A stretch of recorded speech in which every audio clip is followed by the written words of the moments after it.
Good evening, Baruchim Habayim Rabotai. Welcome to another edition of our Thursday night's class. Erev Shavuot, or Erev technically, but Shabbat, we'll call it Erev Shavuot. Shloshet Yimei Hagbala. Tonight's class was sponsored Leilu Nishmat Yosef ben Rivka. Tei nafsho tzura b'tzroach chaim began eden ha'elyon v'ol tzadikim v'chasidim. Amen. Tonight also happens to be the Yom Hilula of my grandfather, Rav Yaakov Yagen, Zecher Tzadik V'Kadosh Livracha, Zchuto Yagen Aleinu. One of the great Kabbalists of the previous generation. Had a respect for my grandfather, not as a biased family way, out of the Torah giant that he was. I'll just share with you one story. Maybe some of you heard of a great Hasidic Rebbe that the latter years of his life lived in New York, in Monsey. His name was the Ribnitzer Rebbe, Zecher Tzadik Livracha. He's buried in Monsey. If you ever need a good Yeshua, you go to his cave, you daven. It's an unbelievable place to go. So the Ribnitzer Rebbe, towards the end of his life, his hours weren't hours, and he wasn't always there completely. People didn't always understand where he was at. He was in spiritual places. And one morning, or early morning, he was napping a little bit on the table. He put his head down, and he lifted his head and he started screaming. And his Gabbaim were there. They ran into the room. They thought something happened. And he said, Rav Yaakov Yagen is a Kadosh Elyon, and I have to go see him right now. He never heard of my grandfather's name. He didn't know who my grandfather was at the time.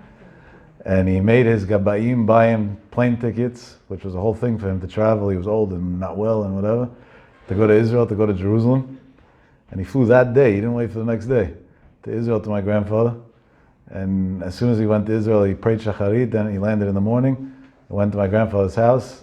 They locked themselves in a room for 8 hours. He got out and said, now I can go back to America. And until today, nobody knows what happened in that room. But what we do know is we try to milk my grandfather for information afterwards. And my grandfather said, he can't tell us anything, but what he could tell us is, there is a Rashi that says the Yaakov Avinu wanted to reveal to the Shvatim when Mashiach's going to come, and the Shekhinah was taken away. That's all. That was the only thing he said. So now everybody can make out of that whatever they want. We're talking about Kedoshei Elyon.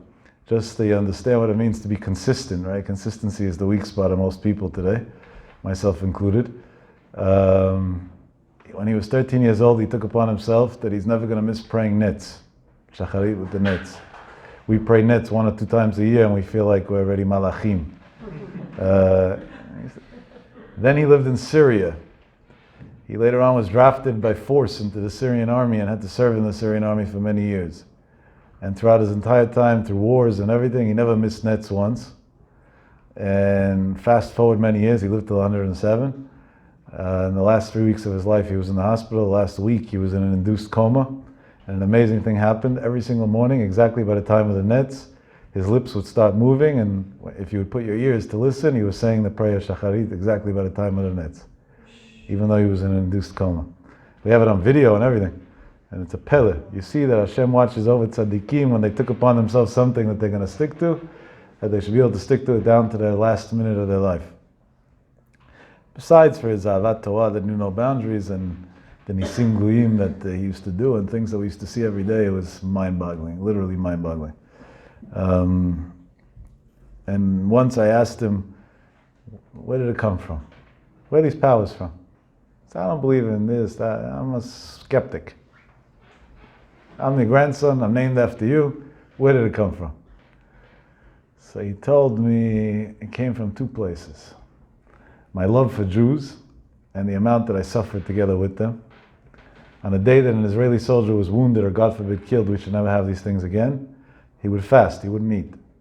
And not a fast that al pi halacha is a ta'anit, because he didn't do Kabbalah ta'anit yesterday because nobody knew that this was going to happen. But he said, if a Jew's suffering, a soldier's suffering, I'm going to eat? No way. And he was an old man, he was over 100, it was dangerous. He didn't care. There was no, it wasn't, there's one story that I say it over, but I'm always nervous when I say it over because it's not so politically correct. One of his most painful times that he said clearly it's going to shorten his life, and it really pretty much ended his life, was when they did what's called in Israel the Hitnatkut, when they took 10,000 Jews out of their homes in Gaza, and instead we got rockets flying into Israel until today. And the guy who did it was Arik Sharon. And the person who pushed for it was Bush. And my grandfather didn't believe it would happen because he prayed a lot that it shouldn't end up happening. And when it happened, he said, God's going to take care of him and God's going to take care of him. And America got hit with crazy hurricanes and things right after. And Arik Sharon was a vegetable for 8 years after. They didn't want him not in heaven and not in this world. They left him floating between the two worlds. He couldn't, and I told him, Grandpa, why did you take it so hard? He said, 10,000 Jews are being thrown out of their house and crying. Forget about if I believe in their ideology. Maybe I actually think that they shouldn't be living there. It's dangerous. But at the end of the day, 10,000 Jews are crying. He said, how can you sleep at night when 10,000 Jews are crying? And we saw an interesting thing with his prayers. When a girl or a boy, but a lot of girls went to him, older girls for shidduchim, whatever, to ask him for blessings. So he would say 1 minute, and he would go into a room, and he'd come back, and he would tell us, bring me an invitation soon, and it worked like a science. We used to say he's the greatest shadchan ever. He just says, bring me an invitation, he made a shidduch. He just doesn't know who the boy's going to be, but it worked. So also, I challenged him on it once, and I said, how does this work? I know a lot of great rabbis that tried this, and it didn't work. So he said, it doesn't come from holiness. It says, when she walks into my room and I see the pain in her eyes, it can kill me. So I go into the room and I tell Hashem like this, either take my life, because I can't live seeing this pain, or find her a husband. Those are the choices. What that means to say such words to Hashem. And if he said it, he meant it. It's a frightening thing to say such a thing to God. I can't see it, so either take my life, or it's a wild thing. Wild thing. So yeah, there were tzaddikim in the world, and there are tzaddikim today also. I'm not downplaying any of them. Today we also have great tzaddikim, Baruch Hashem. But this one I'm biased to. I'm named after Syrians. We name him when they were alive, so I had the merit to carry his name a lot of years when he was still alive. And I'll tell you a personal, embarrassing, frightening story. When I was learning in a yeshiva, and there was a period of time that I went through my own personal struggles, and one Friday my friends convinced me that we're going for the weekend to somewhere that yeshiva boys don't really belong. But whatever, we're going to some beach town, and now let's go relax for the weekend. Nobody should learn from this, it was wrong. And we went. It was the first time in my life ever doing such a thing. And Saturday night he called me up. I was in America. He was in Israel. I didn't tell nobody where I was going, what I was doing. Right? I did my own thing with my friends, and he calls me up Saturday night American time, meaning Sunday morning Israel time, and he tells me, Yaakov, I never tell you anything, but on Friday night they came to me in a dream and they told me, how could it be that your grandson that's named after you is here and here on Shabbat? And that was it. I never did it again. It was all over. I didn't have to hear any musad after that. I used to always think to myself every time I had a test, if that's what he knew, imagine what God knows. You don't want to mess with this stuff. It's all right. We can do without. It's an amazing thing. Kadosh Elyon. Kadosh Elyon. And you see, he was zocher that he had children that did a lot for Am Yisrael, and some are alive, some are not. But all his kids were raised on the legacy of being givers and influencers in the Jewish nation in a huge way. The thing that he couldn't tolerate most in the world, believe it or not, wasn't Rishayim, wasn't this. He was very accepting of them. On the contrary, he used to bring them closer and love them and show. The one thing that he couldn't tolerate was if because of him, somebody had to go out of his way. So if he figured out that you drove 2 minutes out of your way to give him a ride, he wouldn't go into the car already. He just couldn't. He wasn't capable of handling it. And he once told me that I never bothered anybody in my life, and I hope when I die I won't bother anybody either.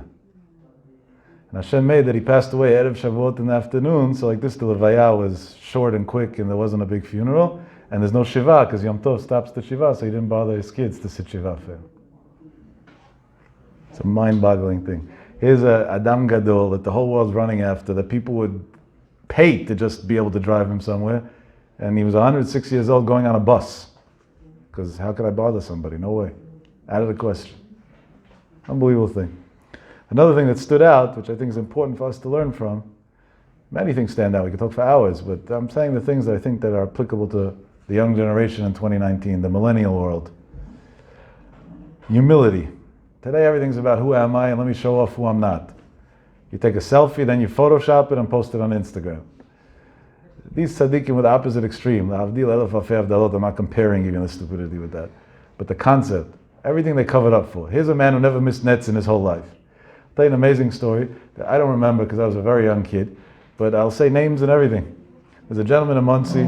His name is Reb Shimon Abigzer. He lives on 18 East Jew in Monsey. Big tzaddik, big bal tzedakah, big bal chesed, amazing person. Person is close to my family for over 40 years.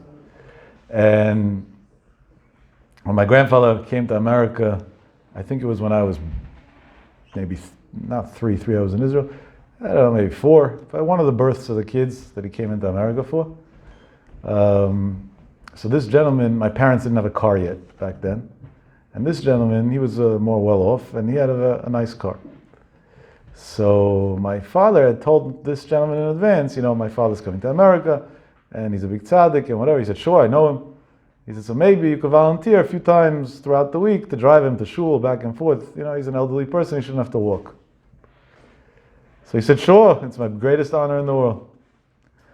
So the first day, he comes to the house to make he didn't put together like the times or whatever. He came like 11 in the morning to ask him what time he wants to go to Mincha and Avit that day, to come home from work early to drive. So my grandfather looks at this gentleman and he tells him, what do you mean Mincha and Avit? I still didn't pray Shacharit yet.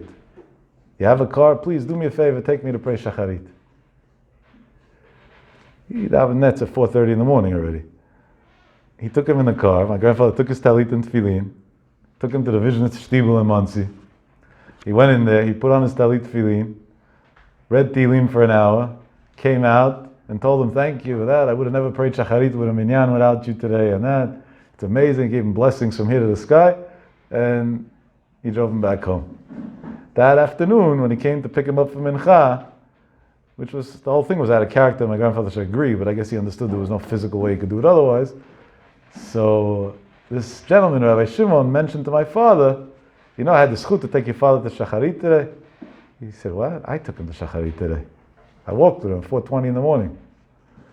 So he said, what do you mean? But I took him at 11 o'clock to Vishnitz. He said, my father never missed nets in his life. I walked with him at 4. Then he realized that he didn't want people to say about him that he's a holy man and a big rabbi. So he figured if the first day he went to shul at 11 o'clock, so people are going to say, he's just another guy. And like this, he'll cover up for who he is. So he went out of his way to humiliate himself just that people shouldn't figure out that this is a great Kabbalist. Unbelievable thing. Today people go out of their way to be arrogant, to show that they are what they're not. AKA the teenagers that drive BMWs when they don't have 5 cents in the bank. Yeah, the opposite extreme. Opposite extreme. And by the way, that's one of the memchet kinyanim shat Torah niknet b'hem, and that's why he knew so much Torah. How did he know the whole Torah ba'al peh? Because when you're so humble, Hashem gives you a gift that you learn and you don't forget, so you remember the whole Torah. These were the tzaddikim. Fine. But we got to come into Shavuot with something. Because the Gemara says that Rabbi Yossi said, Ilava uyoma kama Yossi ika v'shuka. If not for that day of Kabbalat Torah, so what's the big deal? Who would I be? Everybody would be the same. It's more than that. It would be less than people, as we explained last week. So that means that if we want to acquire something on Matan Torah, as we say before, every holiday or special day throughout the year, you have to be ready for it. You have to come in prepared. So many Jewish women tonight are doing a wonderful thing. They're preparing for the holiday by cooking up a storm. It's a beautiful thing. But believe it or not, there's things that are more important than cheesecakes. And cheesecakes you could buy in the store. You don't have to make it at home. It's a waste of time. The Chana for Kabbalat Torah is you prepare for something with what you're doing, not with what you're not doing. You don't go to a store to buy a business outfit for your wedding night. You go to a gown store to buy a gown for your wedding night. So if you want to go to accept the Torah on Shavuot morning, you accept the Torah with Torah. And that's why in the Ulama Yeshivot, tonight and tomorrow night, they stay up all night to learn, as a preparation for the night of Shavuot. Because how do you prepare for Shavuot? Through learning Torah. I'm not saying we're holding there, each one where he's holding out in life, but at least that we should know that such concepts exist in this world. So let's talk a little bit about Inyanei Torah, Inyanei Ahavat Yisrael, and what we could take out of it. Chazal HaKadoshim teach us, this is Gemara Masechet Ta'anit Daf Chaf Aleph Amud Aleph. The Gemara says, Ilfa veRab Yochanan, 2 great rabbis, Havigalsi B'oraita, they were learning Torah. Tchika lehu milta tuva. They were broke. They didn't have parnasah. It's not a new thing that college students don't have money. It's an old thing. They didn't have parnasah. Amre, they said, Nekum v'nezer v'ne'avid iska. Let's go and do business. And like this, we'll have money. U'nekayem b'nafshin, and we'll do for ourselves what it says in the pasuk, Efes ki lo yeh b'chayev yon.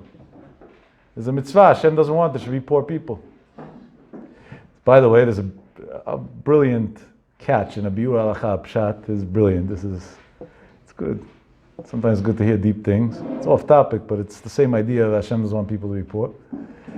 Api halacha, hamibazbez al yibazbez yoter michomesh. Right? We learn in the Gemara. It's nifsak b'Shulchan Aruch, the Rambam, and so on. That means if somebody lives on a deserted island and he doesn't have a pair of tefillin, and in order for him to get a pair of tefillin, it's going to cost him $2,000. But all his money is $2,500. That's all he has in the world. So, Pi Halacha, he's not obligated to buy tefillin, even though it means that he's not going to be able to put on tefillin. Why? Because if the mitzvah is going to cost you, I'm not talking about preventing a sin, I'm talking about keeping a proactive mitzvah, it's going to cost you more than 20% of your total value in life, then God doesn't want you to become poor as a result of a mitzvah. And He says, as long as you don't have the means, you don't have to keep the mitzvah.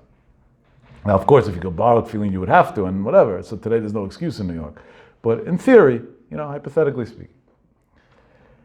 So the biur halacha has a very interesting question. Many asked it before him, but I'm just saying the biur halacha's tirutz. That's why I'm quoting the question from him. He says, the Chavetz Chaim asks, there's a Gemara that discusses if somebody he himself is a bechor, a firstborn, and his father didn't do a pidyon haben for him, and he's married now, and he had a son, also a bechor, and he has to do a pidyon haben for his son. The Gemara discusses if he only owns 5 coins, and you need 5 coins to do pidyon haben. Who comes first? Should he do for himself or should he do for his son? Because he can only do one. So I'm not going to go into the whole discussion of the Gemara and what the conclusion is, because that doesn't make a difference now. Bezrat Hashem, if you have firstborns and make a pidyon haben, and I happen to be there, so we'll give a darash on that then. And those of you who are not Kohanim and Levim, I bless you that you should be zochet to do the mitzvah bekarov, benachat u'besimcha, if you're of the age. And but the biur halacha asks a very simple question on this. He says, I don't understand. If you only have 5 coins, so you're patur from the mitzvah completely. You're not obligated to the mitzvah at all. It's not 20. It's not more than 20%. It's 100% of what you got. So, what's the question in the Gemara? The Gemara should have said, question not applicable. Don't do either. So the Chavetz Chaim writes a very sharp thing. He said Hashem doesn't want somebody to become poor from a mitzvah, but a person who only owns 5 coins is poor already. So he's not going to become poor from the mitzvah. So what does it make a difference? At least get a mitzvah. It's brilliant, Chavetz Chaim. But anyway. So they said, let's go and go work. Azli otiv to take guda re'iyah. They walked on the way, and on the way they got tired, so they decided to sit down near some wall that was there, and it was a wall that was a little shaky, it wasn't built so well. Havika kalchi rifta, and they were eating lunch or whatever, eating their bread over there. They sat down to eat something while they were walking to go start working. Atu trei malachei hasharet, 2 angels came. Shami Rabbi Yochanan Damar Chad lechavrei. Rabbi Yochanan heard that one told his friend, one angel told the other angel, Nishdi alayu hai guda v'nikterinu. Let's throw on them this wall and kill them and bury them alive right over here, under the wall. Why? Sheminichim chayei olam haba, that they let go of the eternal life, meaning the learning of Torah, and instead, oskim b'chayei shah, they go run to do business. Let's kill him on the spot. This is what it says in the Gemara. No, it sounds a little extreme. That's why I'm quoting it word for word. Amar le'idach, so the other angel said, Shavkinu, leave him alone. The ikabu chad is one of these 2.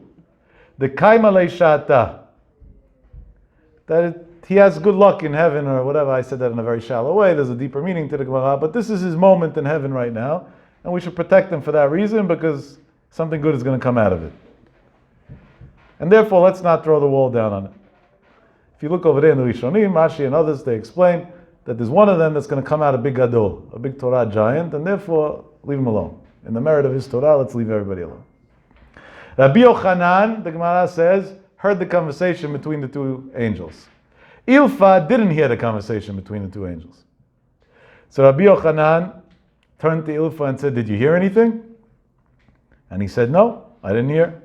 So Rabbi Yochanan said to himself, this he already didn't tell Ilfa, Midi shamean ana, v'Ilfa lo shama, if I heard the angel saying it, and Ilfa didn't hear the angel saying it, Shma mina, we see from here, they said one of us, that the angels mean me and not him. This is what the Gemara says. And what happened?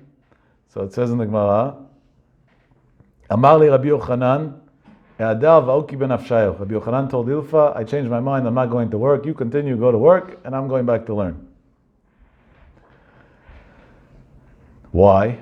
Ilfa had a good reason to go work. Efes ki lo yeh b'chayvion, it's a pasuk. So he told him, what does it say in another pasuk? Ki lo yichdal evyon mikerev haaretz, that there'll always be poor people. So if there'll always be poor people, I'd rather be poor because of Torah than poor because I filed bankruptcy. We know plenty of people that are in business and they're very poor.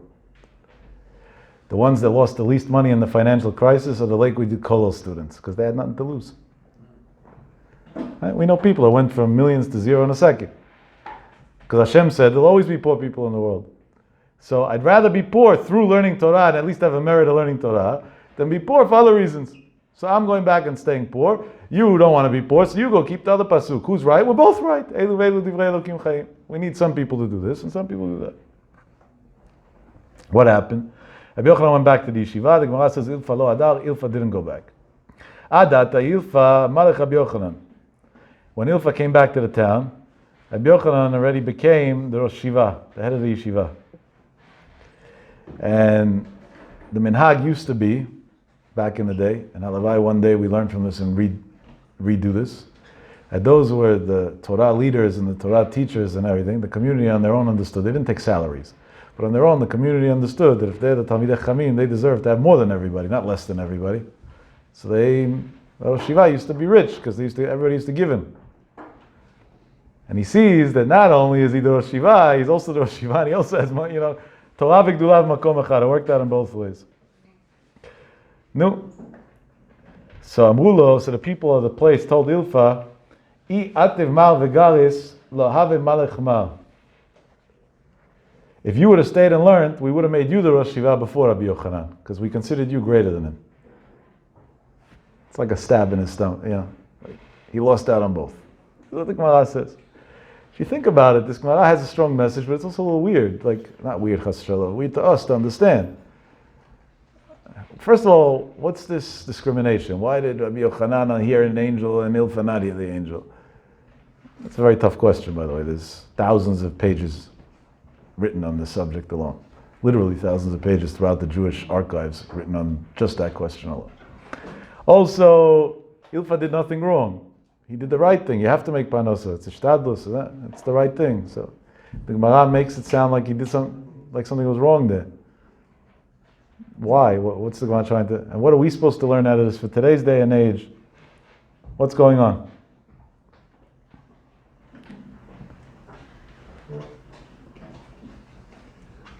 There's many pshatim. Many pshatim. I want to use one pshat that I saw in a sefer called Doresh Tov, in a chapter called Ahavat Torah. Thank you, Tzaddik. And I think this, we can really take something home from. Many people have a dilemma. Do I want to stay in Kollel or do I want to go out to work? Do I want to marry a learning boy? Do I want to marry a working boy? It's a dilemma. Who's right? They're both right. Everybody's holy. And each one in his way, and everybody does the right thing for him. So that's not the question. We're not here to determine that. We're here to evaluate, how do I know where I belong, what I should be doing? Come the Chachamim and teach us an interesting thing. If they were starving, meaning they didn't have bread, they didn't have food, so of course they have to go work. You have to, pikuach nefesh, you have to eat, you have to feed your family. That wasn't the issue. They had what to live off of. But chiki lehusha, they were living very tight, paycheck to paycheck, we'll call it. They were living on a tight budget. Very, very simple, minimalistic life without any luxuries. A wonderful rabbi in Lakewood this week slipped on the phone when he was talking to me. I know he'll kill me if I say his name, that's why I'm not saying his name, but I want to say his name because if I want to send you all to get a blessing from a man like that, even though he's not a famous brand name. He's probably 68, 69 now, more or less. And we were chit-chatting about something, and I told him, listen, I'm in a takeout place, there's a lot of noise here, and I'm buying some food. Let me get the food, go to the car, and I'll call you back. It'll be more quiet. We'll be able to have this discussion, more peacefully. I was already online, so I couldn't leave. Otherwise, I would have left out of respect for him. And he tells me, what's a takeout place? So I told him, a place do you buy food? Like a restaurant. He said, oh, a restaurant? Yeah, I remember when I was 9 years old, my mother took me to a restaurant. 60 years, he didn't walk into a food joint. If we could say that about 60 minutes, it would be a nes. We eat breakfast, and then there's brunch, and then there's lunch, and then there's early dinner, and by now we became British, so we stick in a few tea times also, and then late dinner, and then night snack, and then this, and then a few drinks, and then you can't drink without eating, and then this. How many meals a day? Look at your Amex bill this month and categorize it by category, see how much went to restaurants. And know that in Lakewood right now there's a Jew who's learning Torah Biyun for 60-something years straight, who the last time he was in a restaurant was 60 years ago, when he was 9 years old. Now I'm not saying we should do that, but that's a person that even if tchikilu milta, even if times are tough for him, it's not tough. He loves learning, he's not interested in the rest. I can only imagine what was crossing his mind when I told him I'm in the takeout place waiting for my food. He probably pitied me. Like, what? That's what you're wasting your time with? You could have been sitting with me learning now. And not in a bad way, in a sincere way. Like, you don't know what you're missing. Why don't you get what you're missing? It's an amazing thing. By the way, about the same Jew, many years ago I convinced him to come with me to Israel. This was after 30-something years that he wasn't in Israel. And he told me he wants to go to Israel for one reason. He wants to go into Rav Yashiv's itself. So we went into Rav Yashiv, and the first day we got to Israel, we asked him many halacha questions, and a lot of interesting ones. We have a recording of it also. Rav Yashiv gave it a lot of interesting piskei halacha then, and different shiurim. I quote things from that conversation. And then that evening I told him, let's go to the Kotel. He said, fine, we went to the Kotel. Then I told him, let's go to Miron. The next day, so he told me, how far is it? I said, 2.5 hours. He told me to waste the time. I could learn in this time. I said, Miron, you're never there in your life. Once in your lifetime, at least, go. He said, you know what? Let's go. You're right. So we went. After Miron, I took him to Tzfat. If you remember, the Tzfat cemetery, there's many tzaddikim buried there. Ta'ari, a long list. You could spend 2 days there, 3 days there. So I went, took him to the Ari, to the Ramak, to Bet Yosef. When we were at like our 7th or 8th grave, he told me, listen, all these rabbis that are buried here, do you really think they prefer I come visit them or I just sit and learn their Torah? I think they prefer I sit and learn the Torah. He said, you obviously think otherwise, so you stay, I'm taking a cab back to the hotel, I'll see you later. And he just disappeared on me. I get back, it's late at night, he's not there, I get a little worried. He doesn't have a cell phone. Finally comes back at some wee hour of the morning, and he says, I just learned 12 hours straight, I feel like alive again. To him it was like a death sentence. Doing what? Not wasting time. Going to pray by Kivot Tzadikim, which Chazal says is a very important thing. But he's so attached to his, it was like taking his life away from him. There was no way that he could do it. There was literally no way that he could do it. My grandfather, that we were talking about, also rarely went to Kivot Tzadikim. There was only 1 year in his life that he went to Miron and Lag BaOmer. And the last year of his life, he was willing to reveal us why he went that year. Every year he didn't go, even though he sent us all. He always told us, you have to go, you have to go, you have to go. But he himself didn't go. And 1 year he went. Not only did he go, Rabdon Segal, a very famous tzaddik in Yerushalayim, Shibadel Chaim Tovim, when he heard my grandfather's going, said he's going with him.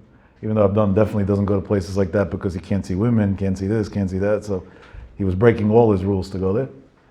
But he went, and another Kabbalist went, and my father went. 4 people went. The last year of his life, my grandfather told us, it was a few weeks before he passed away. He passed away Erev Shavuot, like Ba'omer Yudchet Iyar. He said, you know why I went that year? Because the night before I was sitting and learning after Tikkun Chatzot Zohar, and suddenly I dozed off. And he said, all the years it never happened that I dozed off. I learned, I don't fall asleep. And when I dozed off, Reb Shimon Bar Yochai came to me, And he told me, I don't understand. Tomorrow night's my Hilulah and you learn my Torah and you can't come to me? Come. So that year I had no choice because Rav Shimon Bar Yochai told me to come. Not bad, huh? Shimon Bar Yochai came to the town. It's a different world a little bit. But that's people that Tchikilu Shah. They lived they gave their life willingly. Ilfa didn't want to live that type of life. He wanted to live a life that's more comfortable. And there's nothing wrong with that. Hashem wants people to live comfortable lives.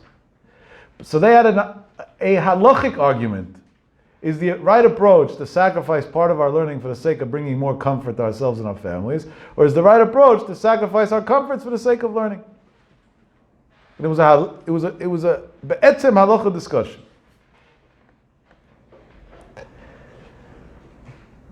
So there was no right and wrong. And that's why only one of them heard the angels.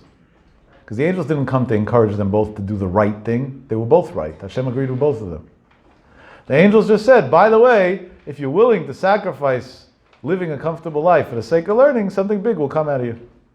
And being that Rabbi Yochanan was the man of that opinion, that's how he heard it, because it fit his theme, and that encouraged him to go along with what he thought was right to do, and to continue learning Torah mitoch hadchak. As Chazal teaches, Hizaharu mibnei aniyim, be careful of the children of those who are poor, shemehem tetzei Torah, because the greatest Torah giants come out of them. And we've seen that over the years clearly. Very clearly. So Rav Shach only had one shirt. Yeah, all the stories about the Gedolei Yisrael, they all came from zero. And obviously, it was mekuyam, and then when Chazal say, Kol HaMekayem et Torah me'oni, sofa l'kayma me'osher. At the end of their lives, they had everything in the world. But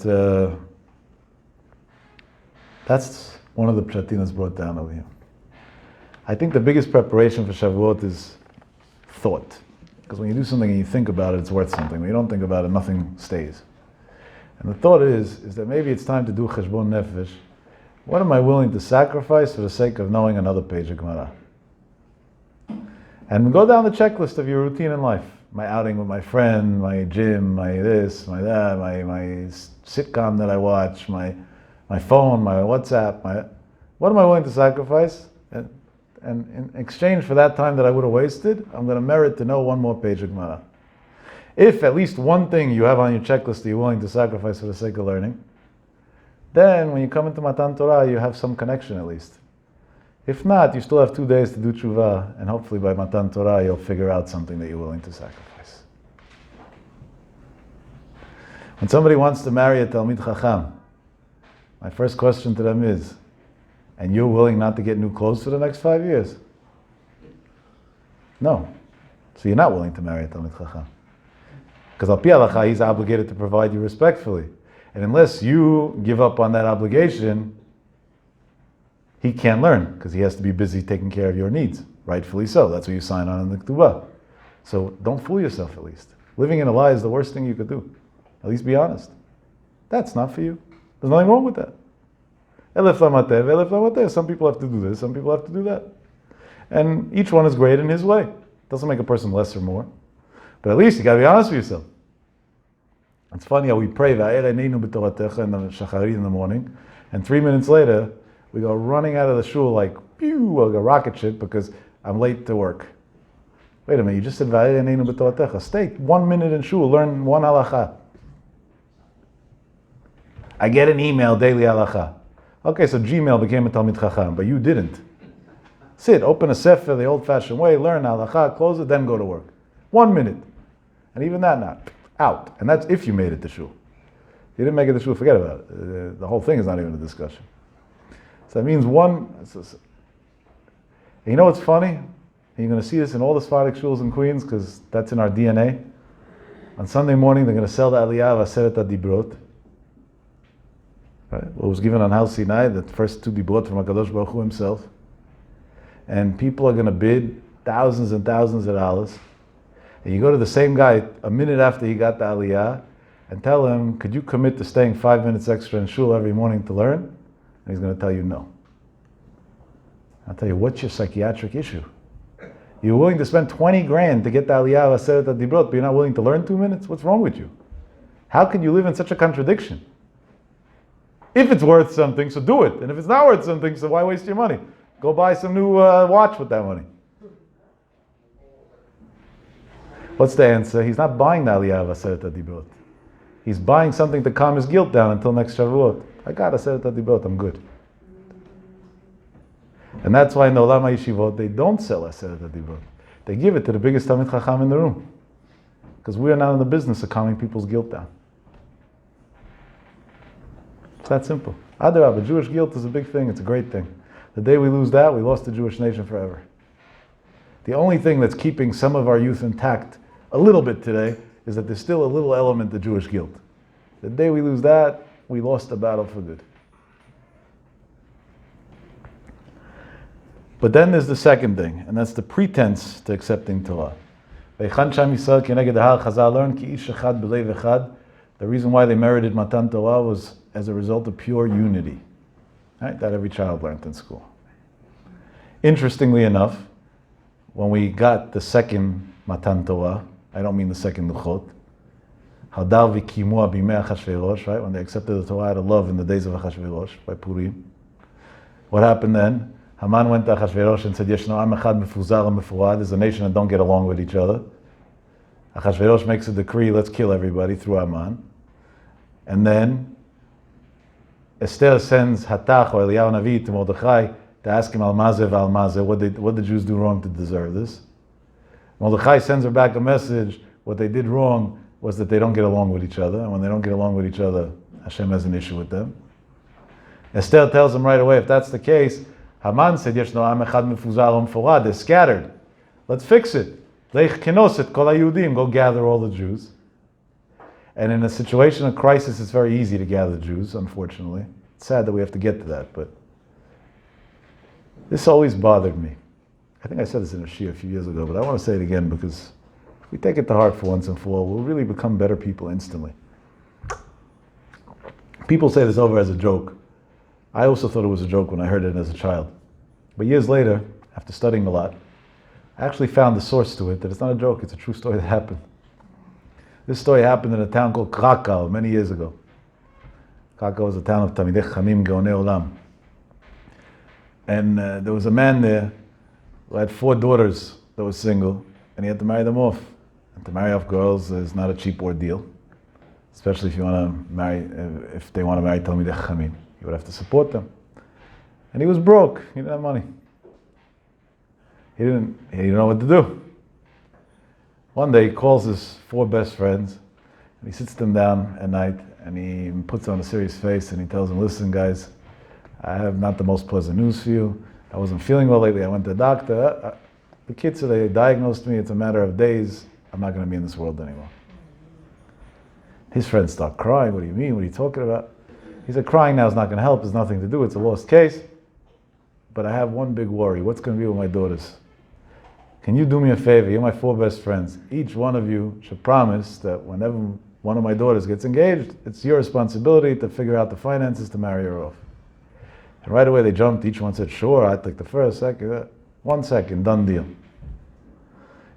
And he says, thank you, you consoled me, and they bless him with a flash Sleiman. He escorts them to the door, and he stops them right before they leave his little hut. And he tells them, dudes, I got news for you. I'm not sick, I wasn't diagnosed, I'm going to live a long life. But why do I have to be dying to get a little help? Dying, you'll marry off all 4 more of my daughters, but if I'm alive, no. Why does a Jew have to spit blood before we think of helping him? It's lacking in the feeling towards another Jew's situation. Sometimes I ask guys, did you help this and this friend of yours? No. Why not? He didn't ask me. I said, are you crazy? Why does he have to humiliate himself to ask you? Why didn't you ask him? What could I do to help you? What could I do to make your life easier? Why didn't you think of that? Why does it have to work backwards?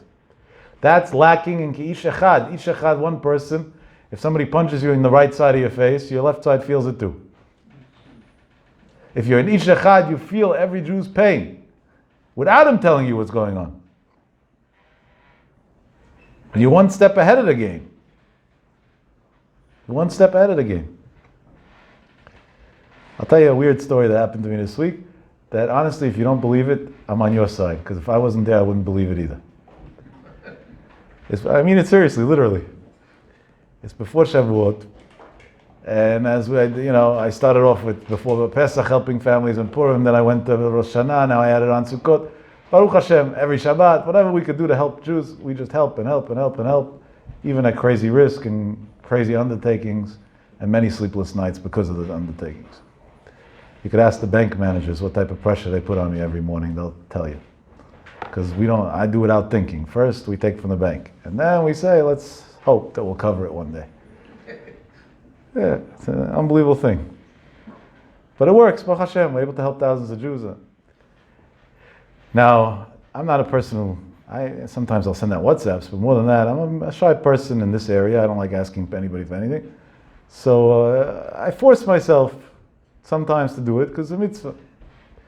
This week, I went to one non-religious Israeli guy for a different reason completely. It was business-oriented. And I mentioned to him at the end, I take a check from you every year. Purim, Pesach, and Shavuot. Purim, Pesach I took from you, now it's Shavuot. Where's my check? Mine. Where's Stucker's check? He gave me, and then he tells me, why don't you go to my, whatever, some friend of his. He lives a block down, he'll be so happy to see you, he always talks about you, he loves you, and he'll give you. And he's loaded. I have a policy that I don't ask people directly for money because I don't know what a person's financial situation is, and if I ask him, he feels pressured to give. And if he gives when he can't really afford it, it's gneva, and I don't steal. And I think all fundraising is stealing for that reason, unless it's virtual and you could decide on your own without feeling uncomfortable. I'm not sure what the head to knock on somebody's door is and to ask him, you're putting him on the spot, maybe he can't. So I try to be very careful with that. The only people I go to are people that I know personally that ask me to come and they're waiting for me to come, so that's different. But it's strangers in general, I try to avoid going. So I didn't want to go. So I told him I'm not going. I didn't tell him why, I just told him I'm not going. He tells me, listen, I know you're very into religion and people should do mitzvot and whatever. This guy is married to a Goya. The guy who's telling me this is also married to a Goya, though, by the way. He's married to a Goya. Except that this one fantasizes that his wife's a convert because he paid 50 grand to get some fake paper. The other one didn't even do that. All right, he's married to Goya. At least if you'll go to him and he'll give some charity, he'll have some mitzvah, something Jewish he'll have in his life. Without that, he won't even. So just for that reason, you should do it. Honestly, there is something to that. It was a very convincing case. Even though tzedakah normally we don't take from a Chalei Shabbat, definitely not from people who are married to Goyim. But if that's a mitzvah that maybe will be mitzvah goelet mitzvah and help them later on, then we do take. So I say, you know what, I'll go. And we'll see. I won't ask for money. I'm going to go say hello to him and see. Maybe he'll have a good memory of a guy with a kippah. So I went with his quote-unquote friend. That guy came with me because I wouldn't go alone. I felt uncomfortable. We went to his house. This friend that I was by that helps me out all the time brought a nice bottle with him. And to his friend's house, right? Respect. We're going to a friend that he didn't visit for a while. We sit down. He tells him, this is my rabbi, quote unquote. I don't know if I'm his rabbi, he's married to Goya, but whatever. And I love this guy. He's the only guy with a kippah that I love. He gives him a whole speech. I'll do anything in the world for that. And he has a great cause. He says a whole fundraising speech over there. I don't know how to explain you why, but Hashem put in my heart, this is wrong. This is not the right thing to do. And I turned to this guy who brought me and I told him, quiet, and now. And he looked at me like with dirty looks. I'm trying to help you and you're telling me to be quiet? I said, now get out of the room also. I want to talk to him privately. Now, he knows me for a lot of years, so he understands that sometimes I do weird things. That's not news. So he left the room. He leaves the room, and I look at this Israeli gentleman that I was brought to, and I tell him, how much money are they pressing you for? What do you need? Let me help you. And he says, what do you mean? You came to ask me for money. No, you wanted a donation. I said, no, I came to help you. Originally, I thought I would help you by taking your money, so you should have a mitzvah. But something in my heart tells me you're in trouble now and you need money. Tell me what you need. I want to help you. The guy burst out into tears that there's no way to explain in human terms. And he said, I have no way to tell you how you know. Even my wife, my children, nobody knows. But I'm in big trouble. He told me the whole story. And I need right away whatever it is. And I said, let me see what I could do for you. And I knew exactly what I was doing for him. I said, give me permission to talk to your friend. He didn't want to at the beginning. At the end, he agreed. I went out. I called back the friend. And I said, that check you gave me, take it back. And now double it and give it to your friend. And he said, what do you mean? I didn't know. I said, because you're not his real friend, so you didn't feel it. I actually really love him, so I felt it. Unbelievable thing. By the way, if you want to know the end of the story, he doubled my check and gave him a nice check too to help him out. So everybody won from the situation. But that's stam. That's just for the fun of the end of the story. It's a wild thing. Where does it come from? I wish I live in fantasies. I'm not a tzaddik and I have no Ruach HaKodesh and I don't know anything and I don't read minds or brains. Don't live in fantasies. It comes from two words, Ahavat Yisrael. If you're an Ish Echad, if you're one person and you're sitting near another Jew that's going through something, you feel it. And when I sat by him in the middle of the conversation, I don't know how to explain it in words, but I felt that this guy was in trouble and needed help. And if a Jew needs help, not that he's married to a Goya, that's his problem. He'll deal with God one day. But he's a Jew and he needs help. We have to help him. Besides, we have to help all humans. But we'll start with our own nation first. This Ahavat Yisrael is not just a theory. Watch an interesting thing, Shavuot in the morning. The men in Klal Yisrael, many of them are going to stay up all night and learn, hopefully. If you're going to stay up and drink coffee and waste time, just go to sleep, please. God would much rather that.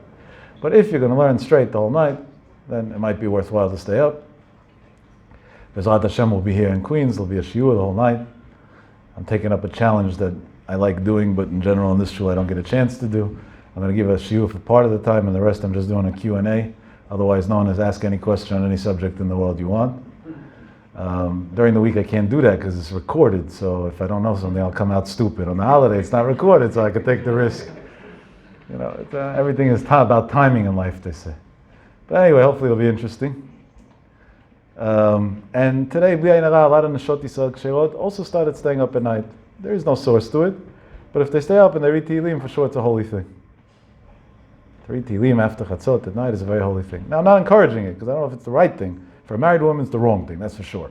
But for a single girl, maybe it's the right thing. But it's only if a person's really going to do it, serious in it.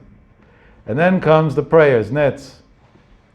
And people are up at night. Now they're up every night partying, they have plenty of energy. But suddenly Shavuot, they were up, they're tired, 3 o'clock in the morning as if the world's coming to an end.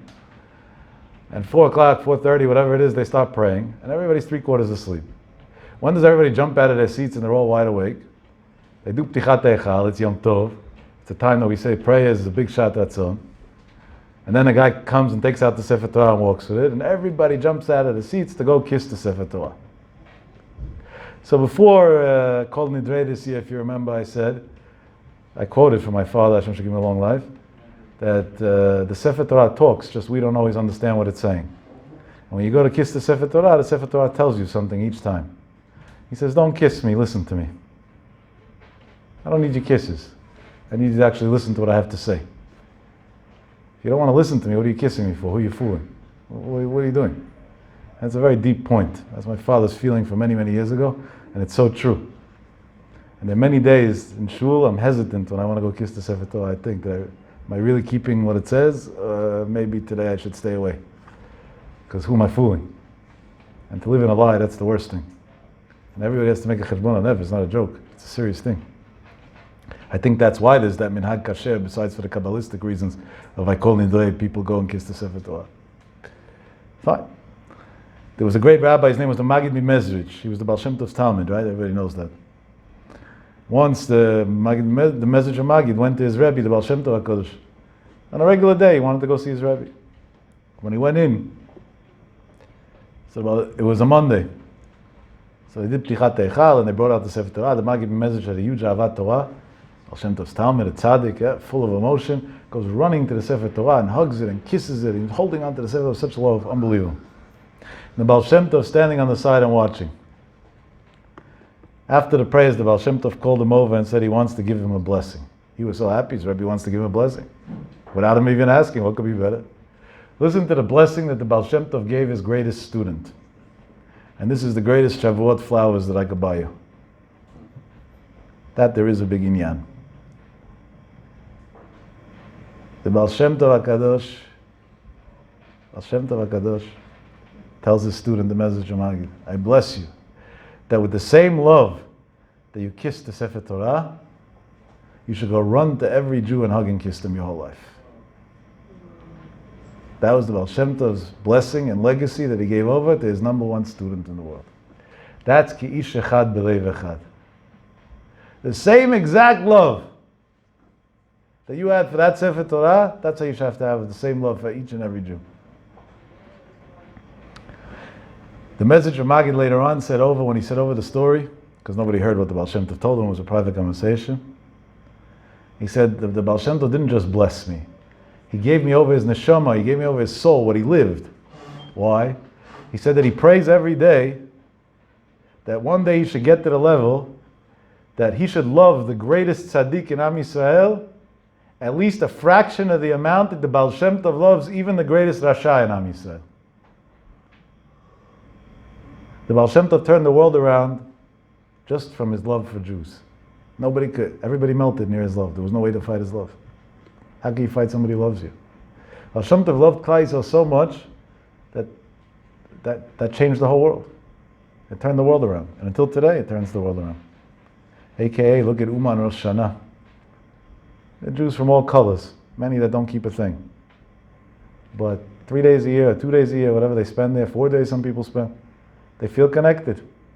And maybe that's what keeps them later on from marrying Goyot and other things. That's why I never mocked it, even though, you could do Rosh Hashanah in Queens. But those who go, it's a great thing, because it keeps them connected. And that's the Baal Shem Tov's grandson-in-law. That came from the neshama of the Baal Shem Tov HaKadosh. He gave over this Ahavat Yisrael. This Ahavat Yisrael, even years after the rabbi is not alive anymore, still radiates throughout the world and brings tens of thousands of people every year Rosh Hashanah and thousands of people every month throughout the year, literally. By now it's not only Rosh Hashanah anymore, it's a year-round project. Just look, there's 3 kosher hotels open year-round there now, so obviously there's a clientele, right? You don't keep a hotel open if you're not at 70% capacity every night, because you go bankrupt. That Ahavat Yisrael penetrates even la'achar motam, even after the death of the tzaddikim. I remember Baron Kreiser, Zecher Tzaddik Livracha, was a big Talmid Chacham in Lakewood, who passed away young, relatively young. I once brought him to speak for a group of boys. It was a group of boys that I used to learn with back then. But the common denominator between them was they had no interest in learning. But they had interest in spending time with me. So it was cool for them, and whatever, so they agreed to come also learn a little bit. So once I said I'm going to bring a Baron Kreiser, a person Yirei Shamayim, who loves Torah, loves mitzvot, he should speak for them. Maybe it'll touch their hearts in some way. And when I brought Rabban to speak for them, I told them in the car, these guys, they don't put on tefillin, they don't keep Shabbos. Be careful what you say, not to turn them off. He said, turn them off. They're going to love me. He was very sharp. He didn't hold back anything. He said everything to your face. He walks into the room, he looks at all the boys, he says, boys, any of you have friends? That's how he starts his speech. I was waiting for him to start quoting, he knew the whole Torah by heart. He used to sit and play games with the boys in the yeshiva that they should tell him the first 3 letters in any daf Gemara, and he's going to tell them exactly the whole page of the Gemara by heart. But they should take a needle and point to the top of a book, and he'll tell them 43 pages later, in this spot, there's the letter Hey. And he was never wrong. One time in his life, I remember, he missed one thing in a Tosfot, in his whole life. Unbelievable Talmid Chacham. So I was expecting he's going to come and start quoting Gemara, things. Nothing, not a word. So you have any friends? The boy said, sure, we're all friends. I said, great, that's good news. Chazal say, Knei Decha Chaver, it's very important to have friends. I said, do you ever had any friends that backstabbed you? And it's quiet in the room, which means, yes, shtika koda, everybody has friends that backstab them. Or people that they thought that they were friends, and later on, they learned the hard way they're the biggest enemies. Baron Kreiser tells them, listen to me good. I got friends too. And you know the difference between my friends and your friends? My friends never backstabbed me. And if you want, I can teach you how to have friends that never backstabbed you. But will never backstab you. And he pulls out a Rajva from the shelf. That happens to be the sefer that was behind them. And he holds it and he says, this is my best friend. All day long he talks to me. Sometimes I don't understand, so I talk back to him too. But no matter what happens, he will never betray me. and he's always there for me. And he smiled to the boys, he said, I wish you all well, and left the room and went right back to his stand where he used to learn. There was 9 boys in the room. I still remember exactly the faces of everyone. I can't tell you I kept up with all 9, but 7 out of 9 I did keep up with years later. Many years later we're talking about now. And they're all in kollel until today. These are kids that didn't keep Shabbat. They came from religious families and went off the deep end. And until today, on the random occasions, one's a rabbi in Chicago now, one's there, each one somewhere else in the world. But on random occasions, if I bump into them or go to their communities or whatever it is or we talk before Shana, maybe a formal conversation or something, they'll always tell me, do you got friends? Amazing thing. Shavuot is about making the Sefer Torah your best friend. But friends normally have to be compatible. So you have to be compatible with the Sefer Torah, so the friendship should work both ways. Technical issue along the way. And Shavuot is about making every Jew your best friend. And Shavuot is most of all about making Borei Olam your best friend. And how do we know that? Chazal teaches Yisrael, the Jewish nation, Ve'oraita and the Torah, Ve'kudsha Berichu and God, Chadu, it's all one unit. If you don't love all 3 equally, then something's going wrong. You can't be a Talmid Chacham. You might know a lot of learning, but you can't be a Talmid Chacham if you don't love and accept every Jew. It doesn't work. You can't love and accept every Jew without being a Talmid Chacham. And you might think, what are you talking about? There's so many liberals that say they love everybody, except for conservatives. It's all fake. Right? All these parties in Israel that talk about being open-minded and accepting the other and whatever, they don't accept the yeshiva boys. They're running a whole elections, wasting 3 billion shekel of the taxpayers' dollar just to try and close down the yeshiva. So who are you lying to? And it's not their fault. They're anusim. They don't know Torah. In order to learn how to love somebody, you have to know Torah. The Torah teaches you how to love. And if not, why should I love anybody? I'm me. I should be self-centered. The world should revolve around me. And there's nothing wrong with that for a person who doesn't know Torah. Be'etzim, it makes perfect sense. And that's why Hashem says, Yisrael ve'oraita ve'kudsha berichu chadu. If you want to get the ki'ish echad b'lev echad, you can't know Torah without loving all Jews, and you can't love all Jews without knowing Torah, and neither one is worth anything without understanding first and foremost that I love all Jews. Because if Hashem loves all Jews, now you have a chance to love all Jews. But if you think Hashem doesn't love all Jews, then you're lost before it started. That's the best cheesecake for Shavuot. Because that makes your life sweet, no? A life of love is something that everybody wants. I end off with a thought, even though it's late, we learned a little extra Torah on our Shavuot. It won't kill anybody. If it does, I have a good umbrella policy. You could sue me, it's fine. Died of natural causes. What? He sat in a shiur. I never had that in all my years. Hundreds of thousands of people I've spoken for. Oh, Hashem, nobody died from a few more minutes of Torah. But I know people that died from a few less minutes of Torah, that I do know. Yeah, I'm going to tell you a story. I don't like saying scary stories. So don't take this in a scary way. Take this, Shabili Lui Nishmat, this wonderful, wonderful boy that I loved dearly. I used to give a shiur in Brooklyn, in East 7th Street, on Tuesday nights. And it was an interesting shiur. I think I spoke about it a few times. It was for Israelis in Hebrew, and it used to start officially at 9 o'clock, but in reality, whenever they showed up, normally it was closer to 10 or 11. And we knew when it started, we didn't know when it ended. I would start talking. If I'm lucky, I got through 3 sentences. Right after the 3 sentences that I got through, they would start attacking, and it went back and forth all night. There were nights 3, 4, 5 in the morning. It was an amazing shiur. And this went on for at least 2 years. I used to have 2 nights a week like that. One night a week in Philadelphia, and one night a week in Brooklyn. And those were my 2 favorite nights of the week. Because, well, you guys are too polite. Everybody sits quietly, smiles. Yeah, thank you very much. These guys were passionate. They came to war. There was no games, and they used to prepare a whole week just to be. It was the way it should be. They cared. And so many Shomei Torah mitzvot and Torah families came out of it. I don't know because I don't recognize these people, but I walked the streets of Brooklyn, of Israel, random places. Once I was walking the street in Berlin, and a gentleman walks over to me and starts hugging me and kissing me. I don't know the guy. It's getting a little weird. It's like, what's going on over here?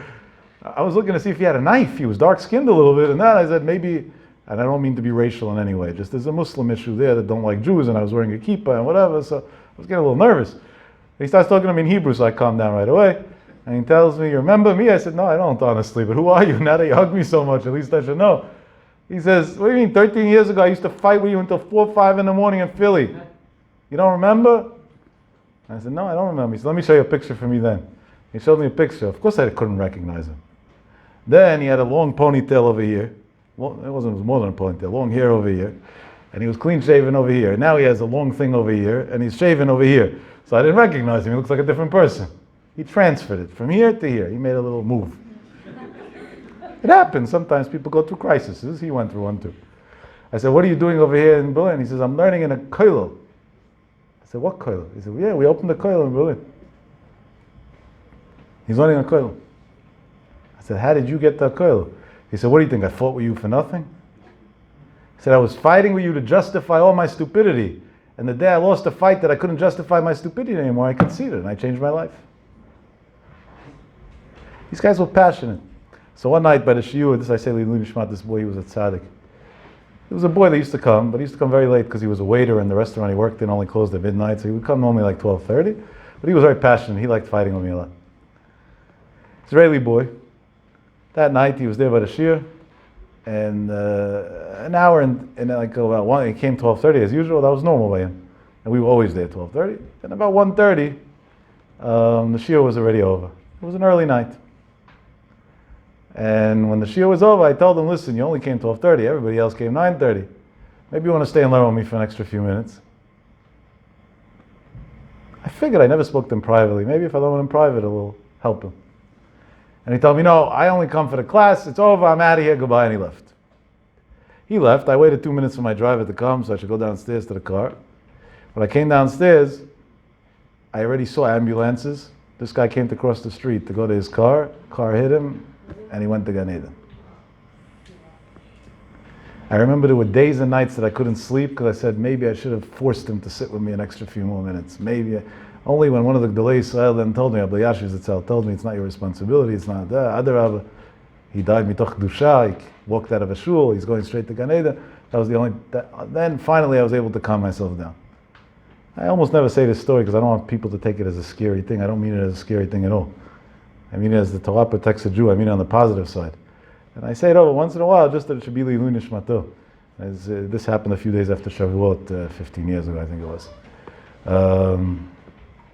You see, Torah gunei umatzle, not only from sin like the Chazal mean. Torah protects, period. And that's Chag Shavuot. We're renewing our vows with God for the next year. We're renewing our insurance policy for the next year. You're insured. Torah protects you. Chazal say, Torah gunei umatzle, not some baba, not some sgula, not some storyteller.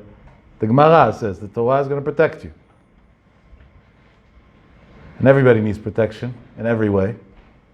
It covers all fronts. Health insurance, life insurance, it covers all fronts. Protects your life, protects your health, protects your legal issues, protects everything. Makes sure you're safe. So we should Be'ez Hashem go to shul and connect with the Torah and feel whole when we kiss the Sefer Torah. And Hashem should say, Yisrael v'oraita v'kudsha b'richu chadu. I feel like we're all one. And if we have a relationship like that with God, we're set forever and ever. You should all have a very happy and productive and meaningful holiday. Amen ve'amen.